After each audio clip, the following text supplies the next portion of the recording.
Assalamualaikum and good morning. So my name is Adam Haikal bin Shamsuddin. Me and my partner, we are going to discuss this range of topic about health issue. So and for me, my topic is type 2 diabetes mellitus diagnostic in Malaysia. Okay, so let me start by asking a simple question. So do you love to consume sweet drinks or sugary foods?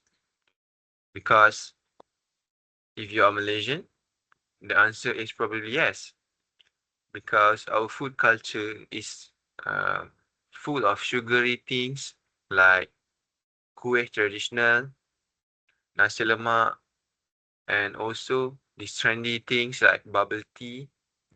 And there are festive dessert everywhere we go. There is always something sweet to enjoy. And honestly, most of us don't think twice about it. But here's the uncomfortable facts that we need to know, because sweet things are not good for our health. How long that for the things that we consume will give the consequences to us. So as someone who cares about maintaining a healthy and active body, I've always been choosing and doing my lifestyle so that I can be healthy when I am 60 or 70 years old later. So today I want to share with you what I found when I analyzed the National Diabetes Statistic dataset, specifically focusing on the distribution of diabetes patient according to age at diagnosis.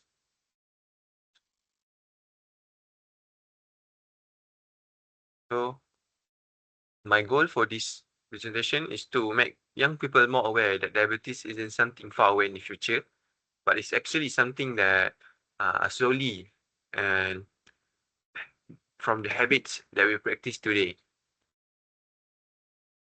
So let's look at the bar chart. So this is a distribution of type 2 diabetes mellitus patients according to age at their diagnostic. So this data comes directly from the National Diabetes Statistic Dataset in 2023. It's not an estimation, but it's the actual registered patient in Malaysia who were diagnosed with type 2 diabetes. So let me explain the chart. You can see the horizontal show the age of diagnosis in 5-year bracket, and the vertical axis show the total number of patients in each age group. The first thing we notice is that cases are very low among younger Malaysians in the 20s and early 30s. Age of group, the number is quite small. But after around age of 45, the number of people diagnosed jumps significantly. This tells us something very important. People don't suddenly develop diabetes at 60 or 70. It's usually the result of decades of eating habits and inactive lifestyle. So the graph show that the highest number of diabetes patient is at the 65 to 69 years old, making up 16% of the all cases.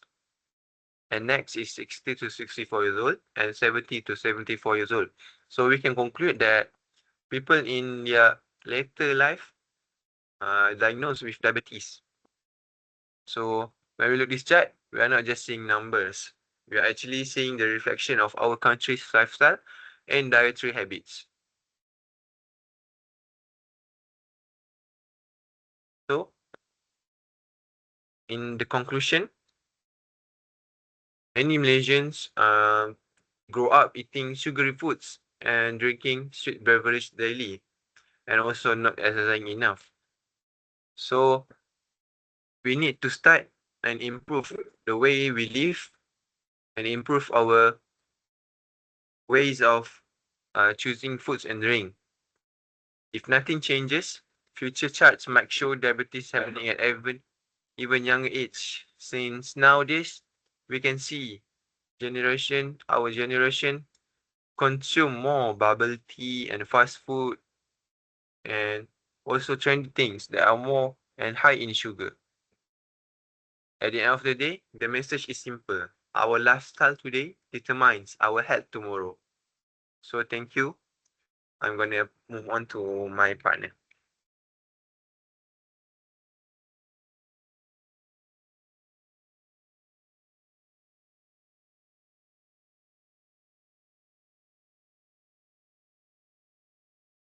Right, thank you, Adam, for a wonderful and great presentation about diabetes. Let me continue for my part.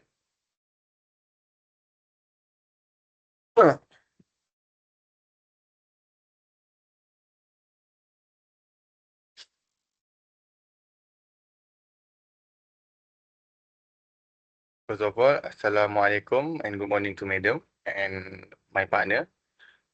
My name is Muhammad Danial, and today I will be presenting about obesity in Malaysia by race. Before we begin, let me share something personal. Previously, both my partner and I were patients of obesity. We went through many challenges, feeling tired easily, losing confidence, and facing health problem. This experience made us realize how serious obesity can be. Because of that, this topic is not just for an assignment, but something we truly understand from our own life.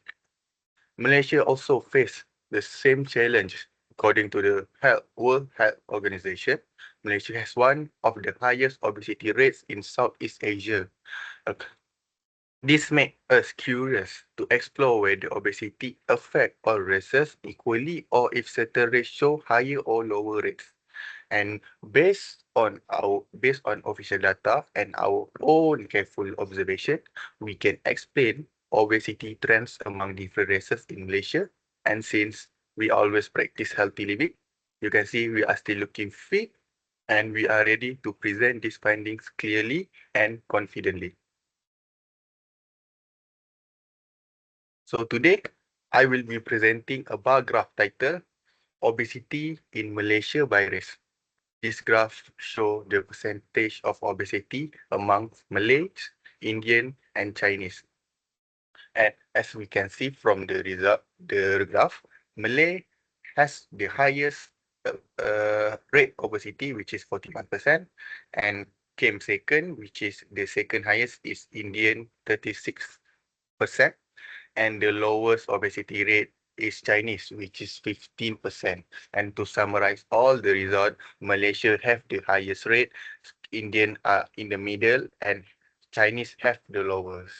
These are the statistics shown by these are the raw statistics shown by the diagram.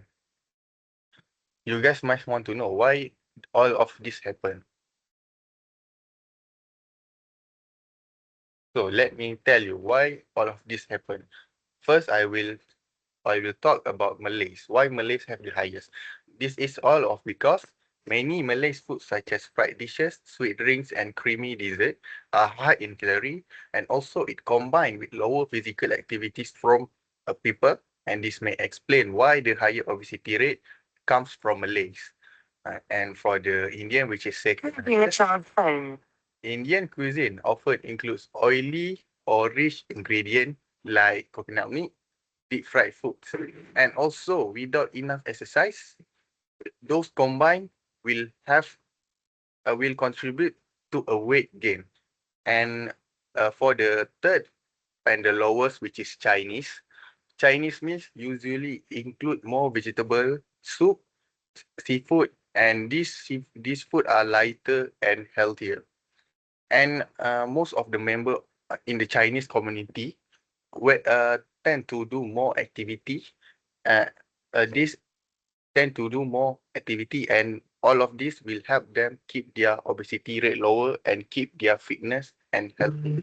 As we can see, in the on the morning we will always see uncle and auntie will go for a jogging and do some yogas. And from my personal reflection, as someone who experienced obesity before, I can relate what this finding means. My partner and I used to struggle, but through healthier eating and regular exercise, we managed to change ourselves. And what I can conclude from all of this, the graph clearly show that obesity rates in Malaysia different by race, and Malaysia have the highest, Indians are in the middle, and Chinese have the lowest. And all of these differences are influenced by diet, lifestyle, habits, and physical activities. This show how important for all Malaysian, no matter what race, to take care of their health. And this presentation also meant to raise awareness about dangers of obesity, because obesity can lead to a dangerous disease such as diabetes, high blood pressure, and also can affect our mental health. And lastly, for the saying goes, prevention is better than cure. And because it's always easier to prevent obesity through healthy habits than to deal with the consequences later. And that's all for me. Thank you for listening. Thank you very much.